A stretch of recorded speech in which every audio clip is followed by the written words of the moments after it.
friends are heathens, take it slow. Wait for them to ask you who you know.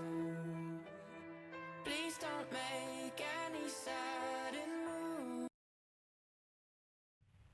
Pertemuan hari ini kita akan membahas tentang perhitungan perubahan kalor. Ini saya gunakan soal penilaian akhir semester IPA kelas 7 Pagi Kota Tangerang tahun 2019 per 2020. Oke, perhatikan baik-baik contoh soal berikut ini, Bun. Perhatikan gambar di bawah ini. Jika massa S 200 gram, kalor jenis S 2100 Joule per kilogram. Di sini diketahui di soal ada massa S. Massa S-nya 200 gram. Kita tulis diketahui. Massa depan hurufnya M, massa S 200 gram. G itu gram, 200 G itu 200 gram. Diubah ke dalam sistem internasional yaitu menjadi 0,2 kilogram karena dari gram ke kilogram naik 3 tangga, berarti harus dibagi 1000. 200 gram dibagi 1000 hasilnya 0,2 kilogram. Diketahui selanjutnya, perhatikan lagi ke soal. Kalor jenis S. Kalor jenis S kita simbolkan CS. CS. Kalor jenis S 2100 Joule per kilogram derajat Celcius. Ini kalau misalnya kalor jenisnya dalam Joule. Kalau dalam Joule biasanya pasangan Joule per kilogram derajat Celcius. Namun kalau misalnya dalam kalori itu beda lagi. Kalau dalam kalori itu sekitar 800 kalori per gram derajat Celcius. Nah, di sini diketahui selanjutnya adalah kalor jenis airnya. Kalor jenis airnya sebesar 4200 Joule per kilogram. Kita tulis lagi kalor jenis air 4200 Joule per kilogram derajat Celcius. Diketahui selanjutnya di soal ada kalor lebur. Kalor lebur berarti L. L-nya kalor lebur S-nya 336.000 Joule per kilogram. Nah, makanya dari awal massa S yang awalnya 200 gram saya ubah menjadi kilogram karena hampir semua diketahui di soalnya adalah dalam sistem satuan sistem internasional SI. Jadi harus diubah, harus setara semuanya. Yang ditanyakan adalah maka kalor yang dibutuhkan untuk mengubah S menjadi air. Awalnya S itu pada suhu minus 10 derajat Celcius. Berarti S tersebut harus diubah dari titik A sampai ke titik D. Dia minta diubah dari titik A sampai ke titik D. Berarti kalau diminta dari titik A sampai ke titik D, kita harus mengalami 3 kali perhitungan. Perhitungan yang pertama, perubahan S ke titik 0. Berarti di sini kita gunakan rumus Q sama dengan massa dikali 0 derajat Celcius dikurang dengan suhu titik bawah pada grafik soalnya berapa. Dikali lagi dengan kalor jenis S-nya berapa. Kita tulis. Dari kalor yang diperlukan dari A ke B. Dari A ke B sama dengan massa dikali massa S. Massa bendanya dikali 0 derajat Celcius dikurang titik bawah dikali kalor jenis S-nya.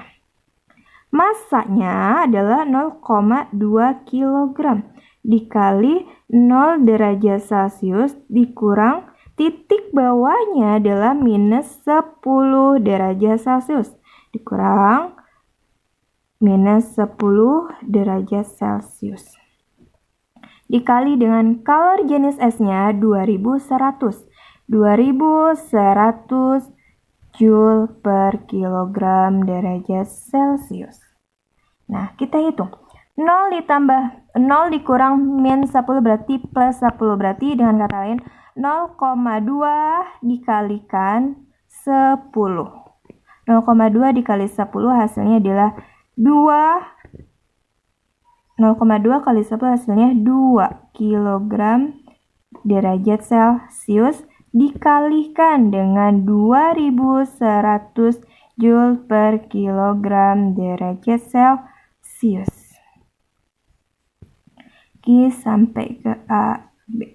Berarti 2 dikali 2100 Joule per kilogram derajat Celcius.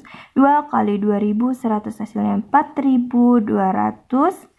Ini dibagi habis tinggal 4200. Ini baru jumlah kalor, banyaknya kalor yang diperlukan dari titik A ke titik B. Dan banyaknya kalor dari titik B ke C kita hitung lagi dengan cara, karena suhunya tetap, lihat ini tidak mengalami perubahan suhu, suhunya tetap di suhu 0 derajat Celcius.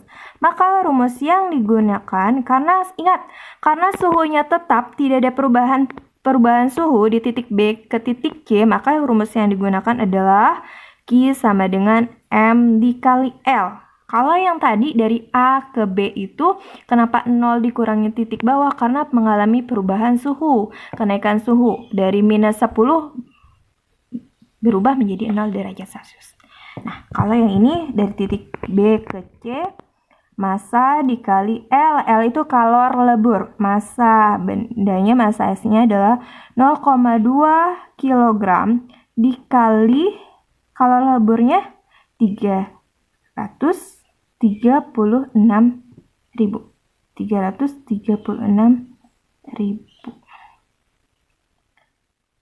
Joule per kilogram. 0,2 dikali 336. 336 kita lebih mudah, 336 dikali dengan 26 kali 2, 12 simpan 1, 3 kali 2, 6, 6 tambah 1, 7, 6. Berarti hasilnya 67.200 Joule, ini coret. Nah, ini baru dari titik B ke C. Selanjutnya, karena dia mintanya perubahan S sampai ke suhu 30 derajat Celcius, berarti belum selesai, kecuali dia meminta perubahan proses mencairnya S sampai hanya ke titik 0 derajat Celcius. Karena mintanya sampai ke titik suhu 30 derajat Celcius, kita lanjutkan lagi. Menghitung banyaknya kalor dari titik C ke titik D. Dari titik C ke titik D menggunakan rumus Q. Karena ini suhunya sudah di atas 0 derajat Celcius, kita gunakan rumus M dikali suhu di atas 0 derajat TA dikurang 0 derajat dikali kalor jenis air. Kita tulis lagi. Q sama dengan C ke titik D. M dikali TA dikurang 0 derajat Celcius tutup kurung dikali kalor jenis air. Karena dia sudah mulai mencair, jadi yang kita pakai adalah kalor jenis air, C air. Massanya sama, tetap 0,2 kg dikali dengan TA-nya adalah 30 derajat Celcius dikurang 0 derajat Celcius dikali C airnya adalah 4200 Joule per kilogram derajat Celcius. Nah, 0,2 dikali 30 hasilnya adalah 6. 6 kita kalikan dengan 4. Ini saya tulis bertahap.